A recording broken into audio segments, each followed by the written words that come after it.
გამარჯობა ეს არის გადაცემა შევსხუდავ სივრცე, რომლის წამყვანი იქნება მე ქეთი ატეიშვილი. დღევანდელი ჩემი გადაცემის თემა იქნება ნარკომანია, გადაცემის სტუმრები კი იქნება სტუდენტი ქეთი ფოტოვა და ნარკოლოგი მარია კოლცელიძე. მაყურებელს საშუალება გაქვთ დასვათ კითხვები Facebook-ის მეშვეობით, თავისუფალ ჟურნალისტთა სახლი, Skype-ის მეშვეობით press-cafe-წერტილი ბათუმი. მადლობა რომ მოხვედით და პირველი კითხვა. ქეთი, როგორ ფიქრობ, ნარკომანია დანაშაულია თუ ავადმყოფობა? პირველ რიგში მოგესალმებით, მივსალმებით თქვენს მაყურებელს, რომლებიც ეჭვიცარნებარება რომ უკვე დროთა განმავლობაში საკმაოდ ბევრი არიან და ძალიან დიდი მადლობა მოწვევისთვის. პირველ რიგში მინდა ხაზი გაუსვა, რომ მე არ ვარ არც იურისტი, არ ვარ არც ამ სფეროში მომუშავე პიროვნებადი მხატვარი, მაგრამ უფრო კომპეტენტურად ისაუბრებს ამ თემასთან დაკავშირებით. თუმცა მე მგონი ჩემი მოქალაქეობრივი პოზიცია, რომელსაც ახლა მოგახსენეთ. ჩემი აზრით, გაჭირულად ეს ცალსახად საუბარი იმაზე, ნარკომანია ეს არის დანაშაული, თუ ეს არის რაღაც ავადმყოფობრივი ქმედება, ცოტა არაკორექტული იქნება ალბათ, იმიტომ რომ თავისებურად რაღაც კონტექსტში დანაშაული, რაღაც კონტექსტში არის ავადმყოფობა. ჩემი პოზიცია არის ასეთი. დღეს 21 საუკუნეში იგივე ტელევიზიებით, იგივე სოციალური მედიის საშუალებით აბსოლუტურად ყველგან არსებობს იმის შესახებ ინფორმაცია, რომ ნარკომანია ეს არის ძალიან ცუდი. 6 წლის პატარა ბავშვსაც აქვს ინფორმაცია, ეს არის და იცის, რომ ეს არის ცუდი. და როდესაც პიროვნება მიდის ამ ყველაფერს. არის ინფორმაციის ნაკლებობა პრობლემაში. არა, მე ვფიქრობ ამ კუთხით არ უნდა იყოს პრობლემა, იმიტომ რომ ვიცით, რომ ეს არის ძალიან ცუდი. და როდესაც მიდის ადამიანი იმაზე, რომ მოიხმარს, მიუხედავად იმისა, რომ იცის ეს არის ძალიან ცუდი, უკვე დანაშაულებრივ ქმედებასთან მოხსნა, იმიტომ რომ შემდეგ კალკულირებული მაინც ისაუბრებს, იქ უკვე სხვა კრიმინალურ ასპექტებთან პოტენციურად ის არის კრიმინალური დანაშაული.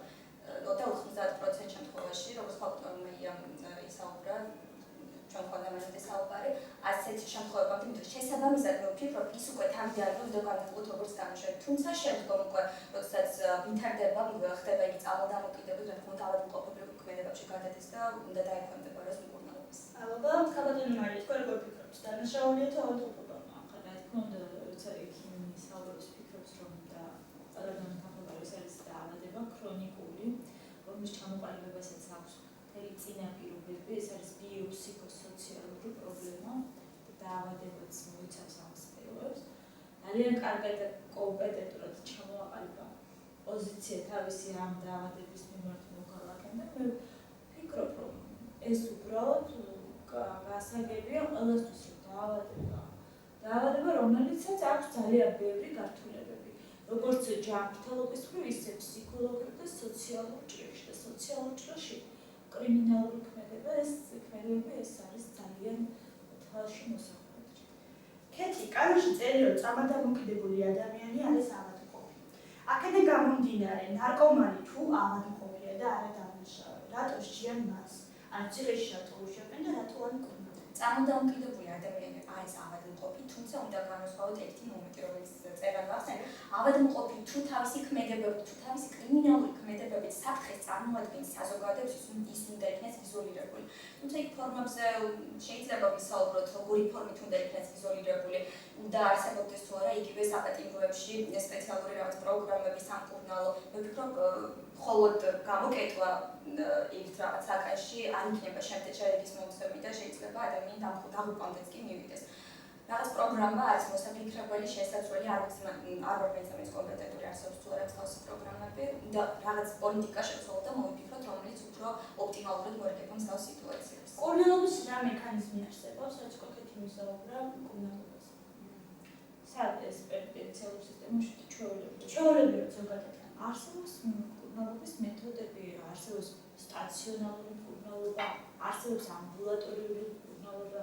ეს უნდა აირჩიოს პაციენტმა, რომელი მეთოდით უნდა მას მკურნალობა და იმის შემდეგ დაიგეგმოს პაციენტთან ერთად და გააგრძელდეს მკურნალობა. სტაციონარული მკურნალობები ჩვენთან არის ანონიმური, არის არაანონიმური, შეუძლია თავისი მონაცემებიდან გამომდინარე დატოვოს და იმკურნალოს. გვაქვს უფასო პროგრამები დეტოქსიკაციის, რომელსაც სახელმწიფო აფინანსებს 2 კვირის მანძილზე სტაციონარულად, თავისი გამოკვლევებით და შემდეგ აგრძელებს მკურნალობას ამბულატორიულად მეთოდების ქვეშ. არსებობს. აი, რამდენად მოგმართავენ თქვენს როგორც ნარკოლოგს? მოგმართავენ. ხშირი არის თუ არა სტატისტიკურად მაინტერესებს თქვენთან? იცით, ეს ძალიან ისეთია პერიოდი, როცა უფრო აქტიურად მოგმართავენ ექიმებს და არის პერიოდი, როცა უფრო ნაკლებად მოგმართავენ. აი წლები თუ შეიძლება რომ გაიწეროს. წლები არა, უბრალოდ სიტუაციიდან გამომდინარე. თუ აქტიურად არის სამართალდამცავები გააქტიურებულები არიან, არის ხშირი გადამოწმებები, ან ასე შემდეგ, უფრო მაშინ შესაბამისად ექიმთან მოდიან კონტაქტზე. დიდი გულში ჩავაკითხებ ქაუტონების ძირითადად რა მდგომარეობით მოდიან ხოლმე, როდესაც უკვე ძალიან არიან წარმოდამოკიდებულები, თუ როდესაც უკვე ჯერ არ არიან მთლად ის ძიმე მდგომარეობაში. როდესაც მოგმართავენ. ძირითადად როცა უჭირთ, რა თქმა უნდა. როდესაც უკვე ხვდებიან, რომ როცა თავისი ძალებით არ შეუძლიათ ნარკოტიკებზე თავის დანებება, და როცა აქვს უკვე პრობლემები ოჯახში, ქუჩაში, პოლიციასთან, აი ამ შემთხვევებში მოგმართავენ უფრო და აქედან გამომდინარე ეს მსუბუქი ნარკომანები, რომლებიც მხოლოდ ნარკოტიკი მათ სიამოვნებას ანიჭებს და არანაირ პრობლემას არ აქვს, ასეთ შემთხვევაში ექიმთან პრაქტიკულად ამდება. მეგობრების კითხვა შემოვიდა. მყავს მეგობარი მამაკაცი, რომელიც არის სიგარეტის და მოსაწევი ნარკოტიკის, მარიხუანას ექსტრემალური მომხმარებელი. ამის გამო პრობლემები აქვს ნორმალურ ცოცხალთან და მახსოვრებასთან დაკავშირებით. რაც ხშირად არის ნერვიული და აგზნებული. მიუხედავად ჩემი მრავალი ცდისა, ექიმთან არ მომყვება. არა და სურვილი მაქვს დავეხმარო. იქნებ მირჩიოთ როგორ და საიდან დაიწყო. ესე მაყურებელი ხო? ეს მყავს მეგობარი, რომელიც ნარკოტიკებთან. ეს თქვასთან პრობლემები მხოლოდ ნიკოტინი და მარიხუანა ნაკლებად იქნება ალკოჰოლსაც ამატებს. ან რაიმე დასამშვიდებელ ან საძილე პრეპარატებს ხარობებს. იმიტომ რომ სუნთქვის ცენტრზე და ეს აგზნების ეპიზოდები, აი ყველაფერი, აი თუ არაადეკვატურია, ამ შემთხვევაში ძალიან ძნელია мотиваციის შექმნა. იქნებ ჯერ თვითონ მოვიდეს, მას გავესაუბროთ, უფრო დეტალები, უფრო ნიუანსები და შემდეგ შეიძლება. ხო, ყველა შემთხვევაში ჯანმრთელი ადამიანი მოდის თქვენთან იმის გამო, რომ მოიყვანოს შემდეგ მეგობარი. ოჯახის წევრი, აი მე მიმაჩნია, რომ ყველაზე კარგად იწყება მაშინ ურმაურის ფოტოშოპის, როცა პირველი ეტაპზე ოჯახის წევრებს, ახლო ადამიანებს ესაუბრები. ეს არის ნარკომანია, თანადამოკიდებულებას იწვევს ოჯახს ყველაზე მეტად ამას ოჯახის წევრები გაგცდიან და ახლობელი ადამიანები და ისინიც არანაკლებ ემოციურად ცუდ მდგომარეობაში არიან და ერთობლივად უფრო კარგად იწყება ყოველ შემთხვევაში. თუმცა ქაუტონმა აქ ერთი პრობლემაც არსებობს, მე ვფიქრობ ამ ქაუტონის შემთხვევაში, როდესაც არც თვითონ პაციენტი მიყვება და მე ვფიქრობ, რომ თვითონ ოჯახის დამოკიდებული, բայց ხშირ შემთხვევაში საქართველოში არის ძალიან ისეთ სკეპტიკური, იმიტომ რომ იგივე შიდთან დაკავშირებით, იგივე ნარკომანიასთან დაკავშირებით, სადღაც ქართული მენტალიტეტიდან გამომდინარე, არ უნდათ რომ გახმაურდეს ეს ყველაფერი და შესაბამისად იკავებენ თავს. ეს უკვე ერთი ძალიან დიდი პრობლემაა, როდესაც არ მიმართავთ სპეციალისტს და არ უთხოვთ მას დახმარებას. აი ამ ყველაფერთან დაკავშირებით მე ვფიქრობ, რაღაცა უნდა მექანიზმი მოვიფიქროთ, რომ ეს ყველაფერი გამოსწორდეს. იგივე თქვენი პროგრამის პოპულარიზაცია რომ მოხდეს უფრო მეტად სხვადასხვა საინფორმაციო საშუალებების საშუალებებით. მე ვფიქრობ, უფრო კარგ შედეგებს. კეთილი გეთანხმები მენტალურ პრობლემა ნამდვილად არის. ჩვენი წინა გადაცემა იყო ოჯახურ ძალობასთან დაკავშირებით და ფსიქოლოგმა ისაუბრა ზუსტად ამ პრობლემაზე მენტალურთან დაკავშირებით. მიუმართავს დაზარალებულს ფსიქოლოგს, ურჩია იურისტმა რომ ერჩიოს სასამართლოში, მაგრამ არ ურჩილა იმის გამო, რომ შემდეგ რას იფიქრებს შემდეგ ხალხი და ისინი მიიჩნევენ სამწუხაროდ დაზარებული მიიჩნევს ხშირ შემთხვევაში, რომ ოჯახური პრობლემა უნდა დარჩეს ოჯახში. ასე რომ ეს პრობლემა კი ნამდვილად მენტალურად გასაკეთებს. რა ფაქტორები უწყობს შენი აზრით ნარკომანია, როცა ადამიანი ხდება ნარკომანი? რა ფაქტორები არის? კითხვა ვერ გავიგზავნე, რა ფაქტორები ადამიანის ნარკომანი რა ატიმულებს ამ პროცესებს. ჩემი თვითონ ის დაავადება დანიშნული თუ რა მნიშვნელობა აქვს რა კონტექსტში განხილვათ. ძალიან დიდი ხანია მოდის ზოგადად ჯერ კიდევ ქრისტეშობამდე ძველი ეგვიპტელები, ძალიან დიდი ხნის ისტორია აქვს ამ ყოვლის მოხდეს, თუმცა ხარისხობრივად, რაოდენობრივად უნდა ითქვას, რომ გაიზარდა 21 საუკუნეში. ეს ყველაფერი განაპირობა, მე ვფიქრობ, იგივე ინფორმაციის გავრცელებამ დიდი რაოდენობით. ჩემი აზრით, ერთი ძალიან მნიშვნელოვანი ფაქტორია ისევ ანტირეკლამის ფაქტორი, იმიტომ რომ სიგარეტის კოლოფსებიც აწელია, მოწეობამდებელია თქვენ ჯანმრთელობის გარკვეულად კოდური სიტყვა და ანტირეკლამა ანტირეკლამა ვფიქრობ ხშირ შემთხვევაში ყველაზე დიდი რეკლამა გამოდის და შეიძლება ამ ყველაფერმა გაჩნდა მეტი ინტერესი, შეიძლება ძალიან ბევრი მასალა არ იცოდა რა იყო ნარკომანი. თუმცა როდესაც ხდება ამ ყველაფრის რაც დაანონსება, რეკლამირება, რომ ეს არის ცუდი, რაღაც ინტერესი ჩნდება. აქ უკვე მივდივართ ორ დიდ დილემამდე, რამდენად უნდა გავრცელდეს ინფორმაცია, რამდენად არ უნდა გავრცელდეს ინფორმაცია, ხო? ერთ შემთხვევაში ცუდ შედეგს ვღებულობ, მეორე შემთხვევაში ცუდ შედეგს ვღებულობ და ვფიქრობ, უფრო მეტი დაფიქრება საჭირო, როგორ მოვიქცეთ, როგორ გადავწყვიტოთ ეს პრობლემა, რაშია გამოსავალი. არის ხალხატონი მაია ალბათ უფრო გავსებს ამაზე პასუხს, იმიტომ რომ მართლა ვერ ხვდები ელემენტარულად ვუყურებ ტელევიზორს, ვხედავ რეკლამას, რომ ნარკომანი არის ძალიან ცუდი, მომაკვდინებელი, უკანი გასაგებია და მივიღე ინფორმაცია, რომ არ უნდა გავაკეთო. მაგრამ მეორე მომენტი ამ რეკლამას უყურებს სხვა მეორე ადამიანს, რომელზეც სხვანაირად მოხდეს ეს ყველაფერი. ანუ სად უნდა გავუვლოთ ოქროს შუალედი, სად არის ზღვარი, როგორ უნდა მოვიქცეთ ამ ყველაფერზე, მე ვფიქრობ მეტი სპეციალისტების ჩართვა საჭიროა და ცოტა მეტი დაფიქრებით არის მოსაძლებელი. თქმა უნდა, უფრო მეტად და მასშტაბურად განეხილოთ ესე, მაგრამ მე დავამატებდი ერთს, რომ საერთოდ რატომ უფრო მოიმატა ციფრები მიუხედავად რამდენი აქტიური მუშაობისა, ამ პროექტებისა, ამ მონაცემებისა და ამდენი სანქციებისა. ციფრებზე თუ შეიძლება წავიკითხავ სტატისტიკას. საქართველოში 1000 მოსახლეობაზე ჰეროინის მომხმარებელში სოფლიოში საქართველოს არის პირველ ადგილას. და საქართველოში ჰეროინის მომხმარებელთა რაოდენობა მინიმუმ 80,000 ადამიანია. ეს იყო სტატისტიკა.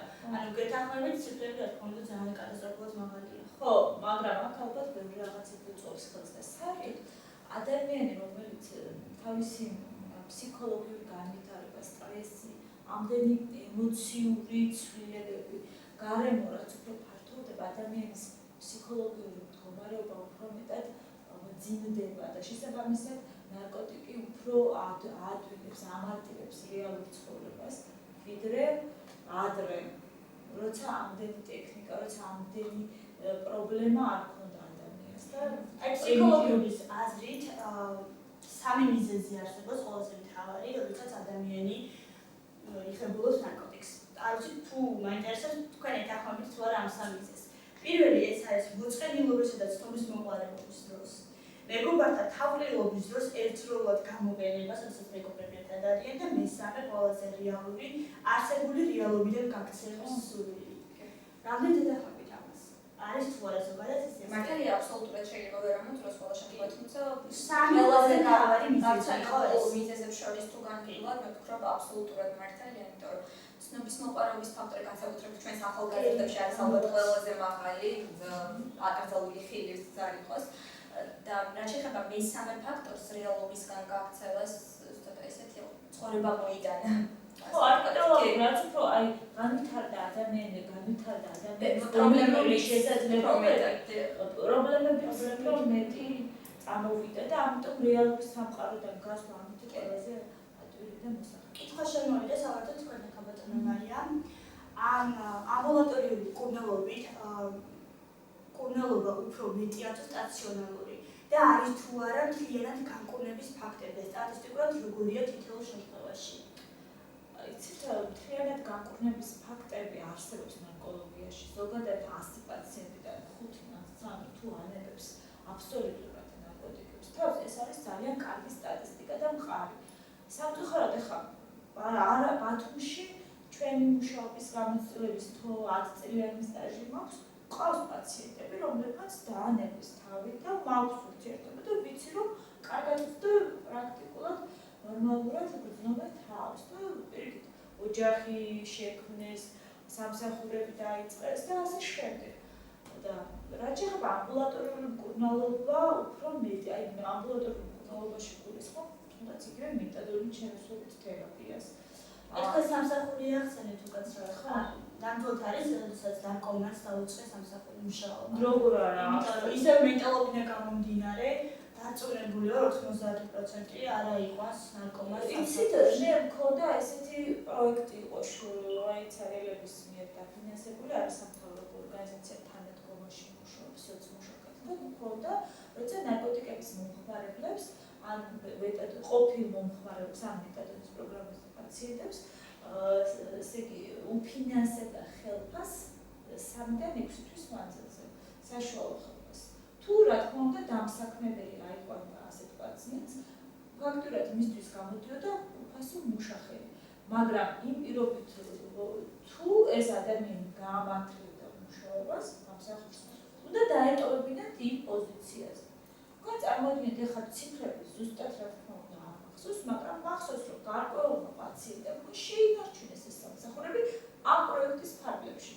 ანუ იმის თქმა უნდა რომ ეს ცოტა დამსაქმებელია თავიდან რომ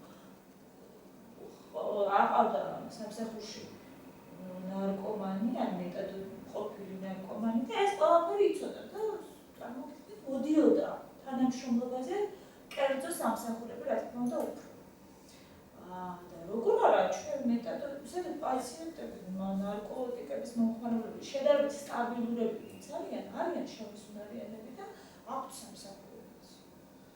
თავარი მაინც ნდობის ფაქტორია ალბათ მაინც ყველა სამსახურში ნდობის ფაქტორია და შეიძლება არ იყოს ნარკოტიკების მომხმარებელი და არც მეტადონის პროგრამის პაციენტი ადამიანი არ იყოს სამდობი.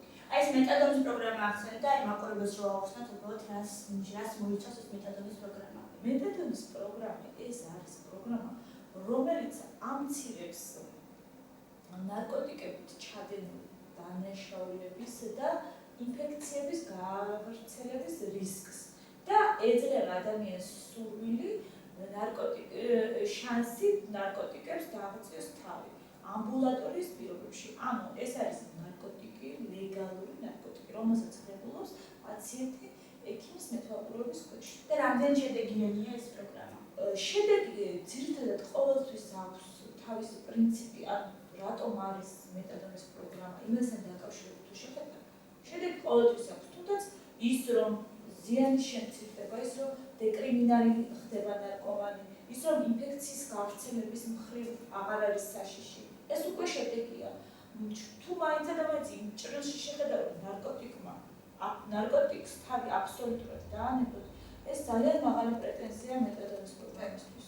იმიტომ რომ ეს არის პროგრამა, კიდევ მეორე, რათა თავი დაიცვას პაციენტმაც და საზოგადოებამაც აწილობრივ და რა თქმა უნდა შეიძლება გამოიყენოს სამკურნალო თვალსაზრისით. აი თქვენ რა შედეგებიც ახსენეთ ამ მეტადონის პროგრამიდან გამომდინარე, მე ვფიქრობ თუ ეს ყველაფერი მიღწევა აბსოლუტური განკურნების მიღწევაც რო არ იყოს შესაძლებელი, მე ვფიქრობ ესეც ძალიან დიდი შედეგია. ფაქტიურად შედეგია ის რომ საზოგადოების არ ხდების საშიში უკვე მართალია დამოკიდებული ხარ, თუმცა არ არის ესეთი მაყურებლის მოსაზრება იცვლის თუ არა ნარკომანს ავადმყოფობა თუ დანაშაულად. მე ნარკომანიას არ ვსვი დანაშაულად, მაშინ სიგარეტის მოწევაც დანაშაულია.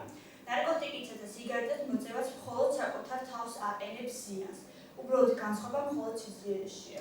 ნარკოტიკით კეთი მხოლოდ საკუთარ თავს არ აყენებს ზიანს. საკუთარ თავს აყენებს ზიანს მანამ სანამ არ ხარ საზოგადოების საშიში. ძალიან ხშირ შემთხვევაში ნარკოტიკების მოხმარება კრიმინალურ ქმედებებამდე მიდის კიდევ ერთხელ ვინმე რომ შესაბამისად ვერ იქნები მხოლოდ საკუთარ თავის საშიში და ვერ განიხილავ ნარკომანიას როგორც მხოლოდ ავადმყოფობრივ ქმედებას ჩემი აზრით. კეთი შეთვის არის თუ არა ნარკომანის სრულფასოვანი წევრი საზოგადოების. როგორ მიიჩნევ შენ? საზოგადოების სრულფასოვანი წევრი მე ვფიქრობ ნებისმიერი მოქალაქე უნდა იყოს. თუმცა არა, შენთვის უნდა იყოს გეთანხმები, მაგრამ შენთვის როგორც მოქალაქეს ისე მაინტერესებს. აღიქვამ თუ არა? სრულფასოვანი წევრად.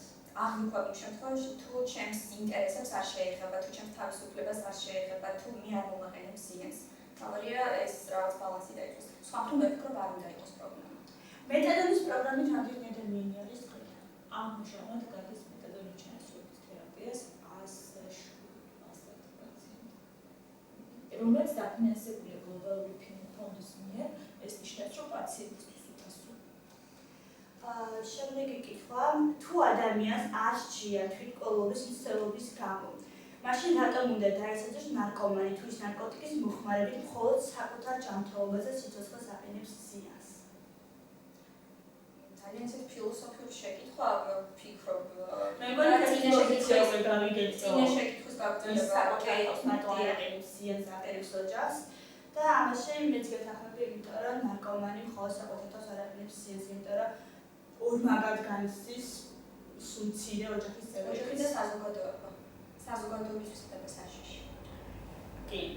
როგორია საზოგადოების მიდგომა ამ ფაქტის მიმართ? ანუ რამდენად ტოლერანტულები ვართ ამ პრობლემის მიმართ ჩვენ რიგითი მოქალაქეები. ხო, აი რიგითი მოქალაქეებს თუ გადავხედავთ, ვისაც არ ეხება ნარკომანიის პრობლემა, თითქოს გვეჩვენება, რომ ტოლერანტულები ვართ. მაგრამ აი იყო რაღაც კვლევა გქონდა გასულ წელს ჩვენ მეტადონის ჩაცვლით თერაპიის ოჯახის წევრებთან და პაციენტებთან რას ფიქრობდნენ ისინი მეტადონის პროგრამაზე. და წარმოგიდგენიათ, იყო თითქმის 50-50%, იყო აგრესიული დამოკიდებულებაც თავიანთი ოჯახის წევრების მიმართ ან ნარკოტიკების მომხმარებლების ან წამალ დამოკიდებულების მიმართ. იყო სიბრალუდის და სიცოცხლის მომენტიც. საზოგადოება ძირითადად კიდევ მეორე, მაინც დიდად აგრესიული არ არის. ჩემი აზრით. განსაკუთრებით თუ არ ეხებათ ეს. აი აქ მეც დავაფიქსირებ ჩემ პოზიციაში შეიძლება ასე ვაფიქსირებდე, მაგრამ მაინც საზოგადოების დამოკიდებულება ამ თემასთან დაკავშირებით. ბოლო პერიოდის ცოტა შეიცვალა დამოკიდებულება, იმიტომ რომ ცოტა უფრო ტოლერანტულები გავხდით ამ თემასთან დაკავშირებით, მაგრამ მე მახსოვს იყო პერიოდი, როდესაც უბრალოდ ნარკომანს ვაღიარებ არ აღიქვამდა როგორც სრულფასოვან წევრი. მხოლოდ ასე ყავსეთ ნარკომანია და მურჩა. იყო ესეთი პერიოდი, როდესაც მაგალითად ძალიან ბევრი ადამიანი იყო ნარკომომხმარებელი. საბამისად, მაინც დამოკიდებულება იყო ესეთი, რომ ის უბრალოდ იყო ნარკომანი და დამთავრებული იყო აქ ყველაფერი. სხვათა შორის, როდესაც თემაზე ვიმუშავდით ამ თემასთან დაკავშირებით, სოციალურ ქსელზე დავპოსტე ნარკომანია იყო თუ არა ავადმყოფობა და კომენტარები იყო სხვადასხვა, რა თქმა უნდა, ერთმა უბრალოდ დამიწერა, ის უბრალოდ არის ნარკომანი და მორჩა. ანუ მაინც არის საზოგადოებაში ესეთი დამოკიდებულება, რომ ნარკომანს ვერ აღიქვამენ სრულფასოვან წევრად. და მაყურებელი მაინტერესებს მაყურებლის მოსაზრება. ეს ადამიანები უნდა იქნენ მიჩნეული ავადმყოფობად თუ არა. და სწორედ აქეთ უნდა ეს ადამიანები უნდა იყოს თუ არა მიჩნეული და ავადმყოფობად და სახელმწიფო თუ სახელმწიფო ფიქრობს რომ არის ავადმყოფი, მაშინ რაღაც მექანიზმები უნდა გქონდესო. როდესაც ეს უბრალოდ ესეთია. შემდეგი კითხვა რომ აი ხოლმე სურს აქვს თუ არა შესაძლებლობა ამ პროგრამით სარგებლობა. მეტადონის პროგრამით ან შეზღუდული გაქვთ თუ არა რაოდენობა. ჩვენ გვართ და როგორ შეიძლება რომ მოვიდეს მოგმართოთ თქვენ. მეტადონის პროგრამაში თავი დაარსების დღიდან იყო ლიმიტირებული. ანუ გარკვეული ლიმიტი ჰქონდა, რომლის ზემოთაც არ შეიძლებოდა, ან შეიძლებოდა მხოლოდ ინფიცირებულებისთვის ყოფილიყო ლიმიტი ზემოთ მოსთან პროგრამაში ჩავა. მაგრამ ამ ეტაპზე ლიმიტირებული არ ვართ. თუ ადამიანს აქვს ოპიუმის ჯგუფის, იგივე ჰეროინის, დეზომორფინიანო კრაკადილის მიმართ ფიზიკური დამოკიდებულება და აქვს სურვილი რომ დააღწიოს თავი მეტადონის შემოსვლით თერაპიის გზით, შეუძლია მოგმართოს. რამდენი ქალბატონი არის ნარკოტიკის მომხმარებელი? არსებობს თუ არა სტატისტიკა? სტატისტიკა არსებობს სამწუხაროდ. არა, აი თქვენთან რომ გითხრათ უბრალოდ ეს ვიცი რომ სტატისტიკასთან მთლიანად რო ვისაუბროთ, უბრალოდ თქვენთან მეტადონის პროგრამით თქვენთან ვიცილოთ სტატისტიკის მიხედვით ქალია თუ მამაკაცი? უმრავლესობა რა თქმა უნდა. აი ასაკიც რომ გითხრათ ასაკის ყველაფერი, რამდენი არის? საიდან სანამდე არის ასაკი? რასოყოფილ კატეგორიებში. ჩვენი პროგრამა, ჩვენ გვაქვს ჩვენი მოთხოვნები მეტადონის ჩასვლით თერაპიის მოთხოვნებში აქვს ჩადებული ეს 25 წლის ასაკის ზემოთ უნდა იყოს ნარკოტიკების მომხმარებელი. თუმცა არიან უფრო უძროსი ასაკის. აი ეს 25 წლამდე რაიმე უკვე ეფექტი იწვევს. უბრალოდ ალბათ აქ ეს თავისი ის არის შიდა, ვფიქრობ ეს სწორიც არის, იმიტომ რომ რაღაც 25 წლამდე იქნებ უფრო სუბუქი მომხმარებელი იყოს, ამ მედიის მეთოდი არ დაჭირდეს. ალბათ ეს პრინციპი. ჭირო პირიქით რაღაც წუდებები განა. იცით თუ არა მაგალითები, როგორია სხვა ქვეყნებში თავად სახელმწიფოს დამოკიდებულება ამ ადამიანების მიმართ? რამდენად გამართლებულია ის, რომ პატიმრებს ნარკომანს საპროცენტო შეთანხმებით ათავისუფლებენ? შენის ქვეყანაში საქართველოში როგორ არის საპროცენტო შეთანხმებით ათავისუფლება? საქართველოში გეტყვით ხოლმე ადამიანი 500 ლარს ოდენობით აჯარიმებენ, ხოლო თუ ან მხოლოდ 30 დღის ვადით სურათი ფონდური გადაიხადა 500 ლარი, ხოლო განმეორებით შემთხვევაში 2000 ლარამდე აჯარიმებენ ან 1 წლით. და აქაც იყო ერთ-ერთი კითხვა.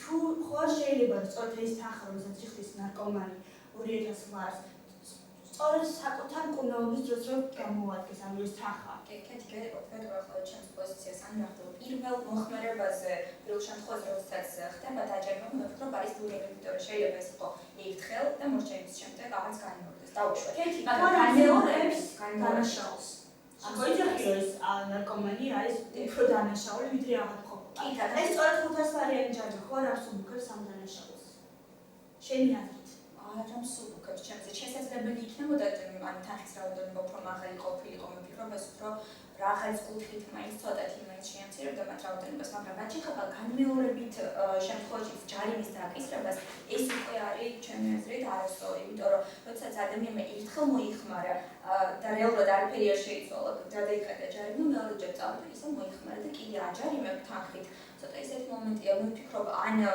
ისე მის მკურნალობას უნდა მოვახმაროთ რაღაც მექანიზმი მოვიფიქროთ ან უნდა მოხდეს მის იზოლირება გააჩნია რა ქმედებებს ჩადის ის ადამიანი არც ჩემი აზრით მეორე განმეორებით შემთხვევაში ცოტა სხვა მექანიზმები უნდა იქნეს ამუშავებული არა ჯარიმით სახელმწიფოს რა მექანიზმები არსებობს თუ შეგიძლიათ როგორ საუბრობთ განკურნებასთან დაკავშირებით ან სახელმწიფო როგორ ინტერესი აქვს იმიტომ რომ ჩვენ სახელმწიფო პროგრამა არის ეს დეტოქსიკაციის სტაციონარი რომელიც საკმაოდ ძვირად გრეგულია და 2000 რამდენ სიხდის სახელმწიფო თითოეულ ნაწილში 2400 ლარს 2500 ლარს თითო პაციენტის მკურნალობა აქაც ლიმიტი შეზღუდულია თუ არა ლიმიტი ამ ეტაპზე შეზღუდულია თუმცა არის ვარაუდი რომ ლიმიტები აღარ იყოს და ანუ ვის შეუძლია კატეგორია არის კრიტერიუმი როდესაც და შეუძლია მოგმართოს ნარკოტიკების მომხმარებელმა წამალ დამოკიდებულებმა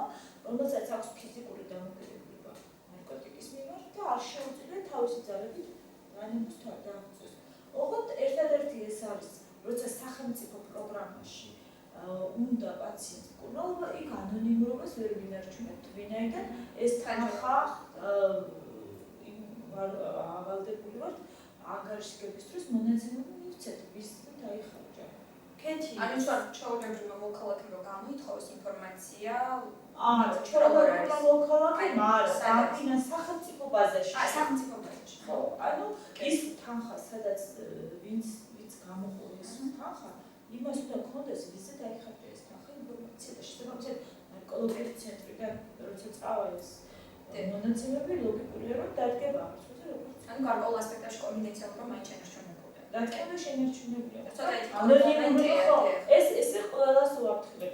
ანონიმურობა არ გამოდის ამ მხრივ. ანუ თავიდანვე იციან მათ რომ მოვა. კეთი, მაინტერესებს შენი აზრით. ნარკომანი, როდესაც ნარკომანსაც არსოს მკურნალობა. არსებობს ორი ფაქტი.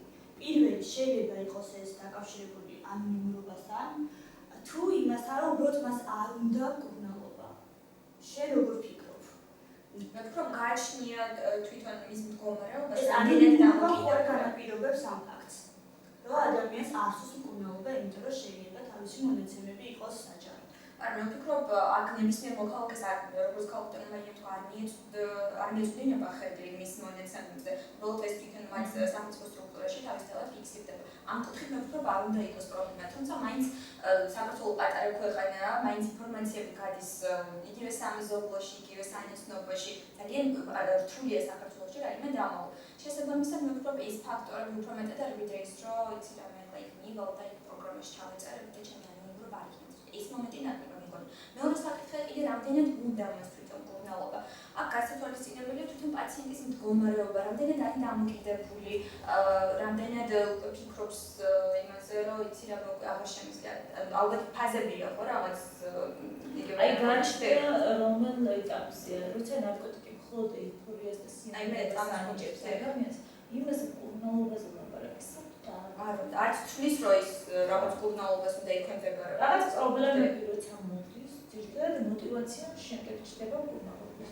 თუნდაც იგივე მაღალი როცა თუნდაც ძალიან დიდი დოზებით და ჯერი მოიხმარს ნარკოტიკს და ვეღარ ღებულობს ნარკოტიკული ფიზიოლოგიურ ეფექტს, მაშინ უჩნდება სუბიექტურობის და მე მგონია შემთხვევა, როცა პაციენტი მოსულა ანონიმურობის პრინციპიდან გამომდინარე და უთქვამს, რომ მე მინდა მკურნალობა, იმიტომ კი არა, რომ თავი დაამეფო, მე მინდა, იმიტომ რომ ნარკოტიკის დოზა შევამცირო იმ ზომაზე, რომ ისწავ თავი და სიამოვნება ნარკოტიკის ეფექტი. ანუ ამას მეუბნება პაციენტი მიხსნის, თუ რატომ უნდა მკურნალობა. ხშირი არ ხო, მაგრამ იყო, ეს უფრო ადრე. საოცარი ფაქტია. რამდენად არის შესაძლებელი, რომ ამ კონდიციამდე მივიდეთ, რომ მას დავანებები მითამბინდოზამდე რომ რაღაც. არა, ეს არის როგორი რაღაცა. ეს თვითონ პაციენტები ყველაზე კარგად გრძნობენ თავიანთ ბიოქიმიურ პროცესებს ორგანიზმში, ნარკოტიკების მოხმარების ეტაპებსაც, სტადიებსაც, როდის როგორ. ის უკვე იცოდა იმან, რომ იმ კონკრეტულ შემთხვევას თუ დაუბრუნდებით, რომ აღარ აძლევდა იმ ეფექტს, რაც უნდა მისცეს ნარკოტიკი. უკვე წარმოიშვა პრობლემა. ხო, წარმოიშვა ამისი პრობლემა და მიხვდა, რომ უნდა დაეწია დოზა თავს დროე რა ხერხდა მიმართა ლოგიკურად ეგით. ისე ხალხურმა ეკეთი მახსენა, აი ახალგაზრდებში გაზრდების სკოლის მასალებში თუ ტაბლეტებთან დამოკიდებულებასთან დაკავშირებით. მე ვფიქრობ, რაღაც კონტროლი სახელმწიფოს მხრიდან ამ მიმართულებით არ არის განკაცებული, იმიტომ რომ იგივე აფთიაქებში იყიდება თავისუფლად ეს ყველაფერი, ანუ თან უნდა კონდეს ჩემი აზრით აუცილებლად ყველა შემთხვევაში მსგავს ყველანაირად უნდა კონდეს ექიმის რაღაც რეცეპტი აუცილებლად რომ მიხვდეს ეს ყველაფერი. და რატომ ამ ყველაფერზე არ არის მსგავსი სიმკაცრე და კონტროლი? ეს კიდევ ერთ-ერთი მთავარი ფაქტორია, რის გამოც და მაინტერესებს შენი აზრით ნარკოტიკები რო არის სუდეს, ყველა ვიცით, შენ დასაწყისში როდესაც ისაუბრე, ინფორმაციის ნაკლებობა ხომ არ არის? ინფორმაციის ნაკლებობა. იმიტომ რომ მე ვიცნობ ადამიანს, სკოლის მოსწავლეს, რომელიც სვამს ამ ტაბლეტებს და უბრალოდ თავიდან გითხრა ესე, რომ მან არ იცოდა რა შედეგებამდე მიყვანდა ეს ტაბლეტები. და არის თუ არა ინფორმაციის ნაკლებობა. ნუ შენ გავიგე რომ ამას იძახი რომ არ არის ნაკლებობა, მაგრამ ხო არ ფიქრობ რომ სწორედ ეს ინფორმაციის ნაკლებობა არის. მე არ ვიცი რომ ჩემ სკოლაში არავის არ უსწავლია რომ ესეთი მაგნიჩიურები არ შეიძლება ადამიანთვის საზიანო.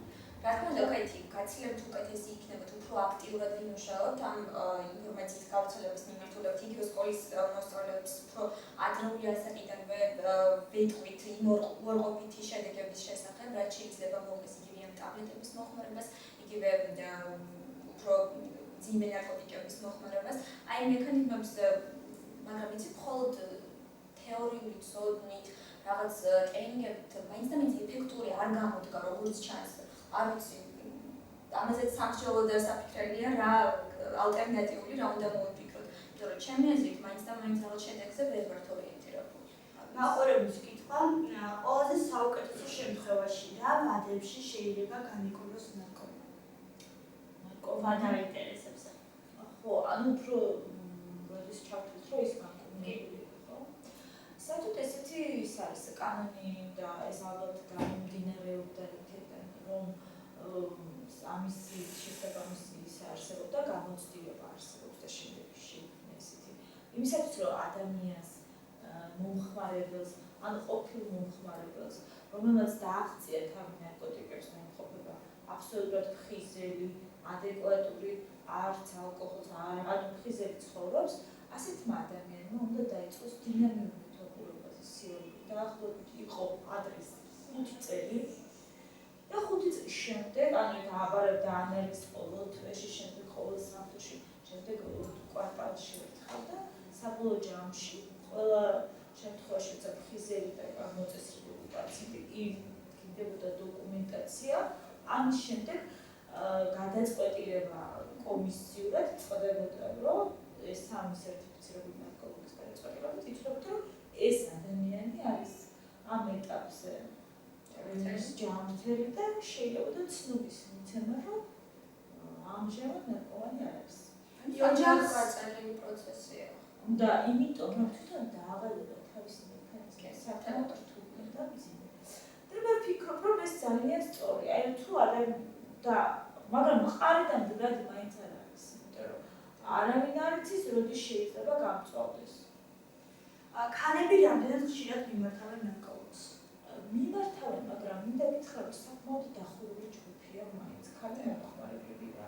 უნდა აღიარო რომ უფრო აი სექს ბიზნესთან დაკავშირებული ქალბატონები ყავს ხშირად მე არ მეგონა მეგონა მათი წელი ამუშავე ნარკოლოგიაში და ბოლოს წელი უფრო გამოჩნდა ესეთი კატეგორიის ქალბატონები და ძალიან უჭირს ექიმთან მოსვლა ძალიან დახურული უფრო მოყავთ თავიანთ პარტნიორებს მამაკაცებს მეგობარ მამაკაცებს ასე შემდეგ და ძალიან რთულია მათთან ურთიერთობა იმიტომ რომ თვითონ ხარ ებუნებით უფრო სხვანაირად აღიქვამს ყველაფერს ანუ რთულად ემქონდება რომ ერთგულნაობა შესაბამისად ვიდრე მამაკაცები თუ არა უბრალოდ მე გამოფრთულია მაგათთან კომუნიკაციაც არაპროგნოზირებადი არიან უფრო მეტად იმიტომ რომ შეიძლება შევთანხმდეს ტელეფონზე გითხრას რომ მინდა ძალიან მოსვლა დროც დააგიქვას ნუ ეს ჩვეულებრივ ყველანაირ პოლიტიკების მომხმარებელს და წამალდამოკიდებულს ახასიათებს მაგრამ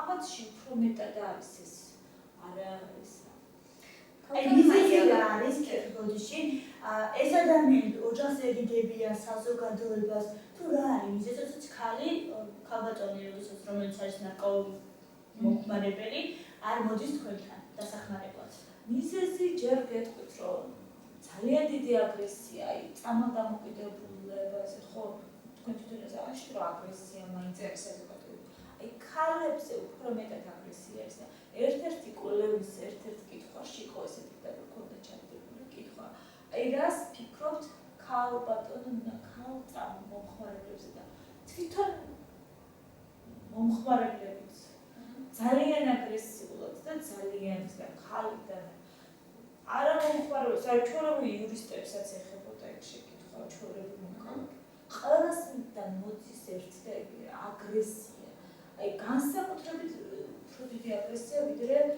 ჩვეულებრივ მომხმარებლებთან ალბათ ამიტომაც არის რომ ექიმთან ურთიერთობის კომპლექსი შემდეგ თუ გაიხსნებიან ხოლმე იციან ქალბატონები ესეთები არიან ძალიან გახსნილები ძალიან დეპრესივები რაღაც უფრო აქტიურობოდა თქვა რა თქმა უნდა იმიტომ რომ ეს საურთიერთობაც ალბათ ამიტომაც და რა თქმა უნდა ამიტომაც არის უფრო დახურული ჯგუფი ვიდრე ჩვეულებრივი თვითონ მოქმედებას რაც შეეხება ქალის ორგანიზმი უფრო მარტივად ხდება დამოკიდებული თუ მამაკაცის ორგანიზმი ხანხრივ არ არის ქალის ორგანიზმი უფრო მარტივად ხდება იმიტომ რომ ფერმენტების დონეზე რაღაც შეეგროვება რაში არის გამოსავალი როგორ შეიძლება რომ დამეხმაროთ ამ ადამიანებს თქვენი აზრით როგორც ჩვენ ვითი მოქალაქეები სახელმწიფო გავიგეთ თუ არის კურნალობს მათ და 2400 ლარი აქვს თქვა იმიტირებული თანხა ჩვენ როგორც მოქალაქეებს როგორ შეიძლება რომ უბრალოდ დავეხმაროთ მათ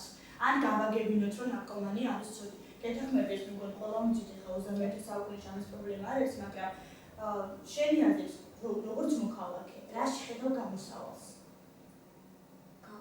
რაც შეეხება ან სახელმწიფოს მხრიდან სახელმწიფოს მხრიდან პრობლემა მეგონი ისიც როდესაც იურის ეკითხებიან რომ ქალბატონებთან დაკავშირებით და მათ აქვს ესეთი ცუდი რეაქცია ეს დამოკიდებულება აი წერონ საუბრობდი იგივე სახელმწიფო პოლიტიკასთან დაკავშირებით იგივე აფთიაქებში უნდა გააკეთდეს კონტროლი არის ძალიან ბევრი ნიუანსი რაშიც ფიქრობს სახელმწიფო არიჩენს ინიციატივას და ძალიან დიდი იმედი მაქვს რომ ამ მიმართულებით რაღაცები შეიცვლება რაც შეეხება საზოგადოებას მე ვფიქრობ იმ ადამიანების მიმართ რომლებიც საწყის ეტაპზე არიან რომლებიც ჯერ ვერ გარკვეულენ საკუთარ თავში და მხოლოდ რაღაც ჯერ სიამოვნების ეტაპზე არიან და საწყის ეტაპზე ამ ადამიანების მიმართ მე ვფიქრობ უფრო ტოლერანტობა უნდა გამოვიჩინოთ იმიტომ რომ ის ჩვენი დამოკიდებულება ჩვენი აგრესიული ქმედებით შეიძლება მას უფრო ვიწყოთ რომ რაღაცა უფრო მეტად დამოკიდებულება უფრო მეტად დეპრესიისკენ მოვიდოთ ანუ საზოგადოებაში ყოველთვის თითქმის ყოველ პრობლემას როდესაც ჩვენ საუბრობთ ამ გადაცემაში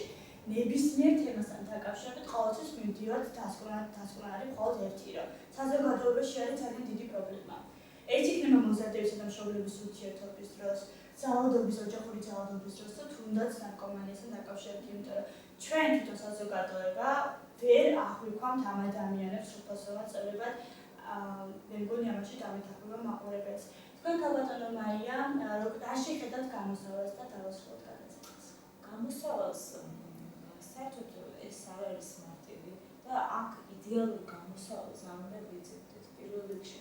ანუ ჩვენი ტოლერანტობა აქედან და ჩვენი დამოკიდებულება და ჩვენი მზაობა უნდა იყოს ამის, რომ როცა ნარკომანია წამალდამოკიდებული ადამიანების გარემოცვა არის, ანუ ოჯახში ყავთ, ყოველთვის უნდა გქონდეთ ამის მზაობა, რომ დღეს თუ კარგად არის და პირველ რიგში რაც აი გამოსავალი არის მაგათ მათი წამალდამოკიდებულებში შევცვალოთ მიკროსოციალური გარემო, შევცვალოთ სიტუაცია, შევქმნათ мотивация, რაღაცის დავასაკუთრებთ.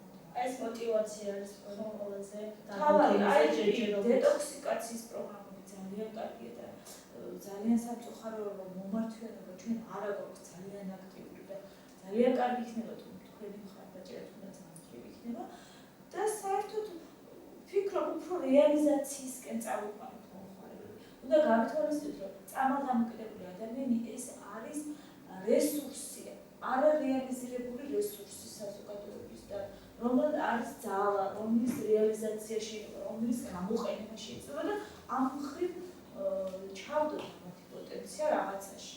აი ოჯახის როლზეც რო ვისაუბროთ და დავასრულოთ. ანუ ოჯახს რა როლი ეკისრება? უნდა დაუდგეს თუ არა მხარში, იმიტომ რომ არსებობს კი ესეთი ფაქტორიცაც ნარკომანი მოვიდა თქვენთან და ოჯახი მხარში არ იდგას. მე მგონი შეიძლება ეს ნაკლებად არის ეს პრობლემა, მაგრამ არის პრობლემა არის, რა თქმა უნდა, იმიტომ რომ როცა სტაციონარულ კურსზე მოდის პაციენტი, იქ იმდენი პრობლემა არის უკვე. იმდენად რთულია იქ, როგორც სომატურად და ჯანმრთელობა, ისე თავისი რომ შეიძლება არც კი უნდადეს ოჯახის წევრს მისი ნახვა და საერთოდ იმ პირობებში, მაგრამ არის შემთხვევები, როცა თავსებლებიან, მაგრამ გამოსავალი შეიძლება ორივე შემთხვევაში ერთი და იგივე იყოს. აქ მთელი რგოლია შესაფასებელი. ანუ ეს ოჯახს მოკიდო, ეს პაციენტი და დაავალო, მაინც და მაინც უნდა დაიტანო. ყველა შემთხვევაში არ ამართლებს. თუმცა არის შემთხვევები, რომ შეიძლება გამართლდეს და შეიძლება კარგიც იყოს, მაგრამ ყოველთვის შეიძლება ოჯახმა ისეთი როლი ვერ ითამაშოს, როგორც ჩვენ გვინდა და ჩვენ ფიქრობთ. ისეც არის გასათვალისწინებელი. კეთი ბოლო კითხვა და ნუ დასრულებთ. შენი აზრით აღზრდაში ხომ არის პრობლემა, იმიტომ რომ ჩვენ გას პრობლემებზე გვქონდა გადაცემაში საუბარი და ფსიქოლოგებმა თქვა, რომ სწორედ პრობლემა ჩნდება აღზრდაში. როცა დანაშაულებამდე მივდივართ ნარკოტიკები, ოჯახური ძალადობა თუ ასე შემდეგ. აღზრდა ხო არ განაპირობებს ამ ყველაფერს? კეთი აბსოლუტურად გეთანხმები და ვეთანხმები ფსიქოლოგებს, რომ ეს არის ერთ-ერთი უმნიშვნელოვანესი ფაქტორი, რომელიც შეიძლება განაპირობოს ნარკოტიკების მოხმარების საქმეში. თუმცა თლად ბოლომდე ვერ დავეთანხმები, იმიტომ რომ შეიძლება ძალიან კარგადაც აღზარდო ბავშვი, ძალიან კარგ გარემოშიც გაზარდო, ყველაფერი, ყველა პირობა შეექმნა, თუმცა ის მიუხედავად ამისა გახდეს წამალდამოკიდებული. ეს უკვე განპირობებულია რაღაც სხვა ფაქტორებით. ფიქრობ, მხოლოდ აღზრდას ვერ დავაბრალებ. ფსიქოლოგიური შიდა პირობები რაღაც ისეთი, რომელშიც მithmetes ძალიან რთულია მხოლოდ აღზრდაზე დააბრალო და აღზრდაზე ისაუბრო, როდესაც ადამიანი ვერ იქნება ვერც სახლში ჩაკეტილი, ვერც რაღაც ერთ ქალაქში ჩაკეტილი იმ ერთი მარტივი მიზეზის გამო, რომ ინფორმაცია მთელი მსოფლიოდან წვდო, მათ დღეს არის ძალიან მარტივი. იგივე ინტერნეტის საშუალებით, იგივე სხვა საინფორმაციო საშუალებების. ძალიან დიდი მადლობა მინდა გადაიხადოთ, რომ მოგწევდეთ, რომ გამონახეთ. ეს ხო გადაცემა შევასრულეთ.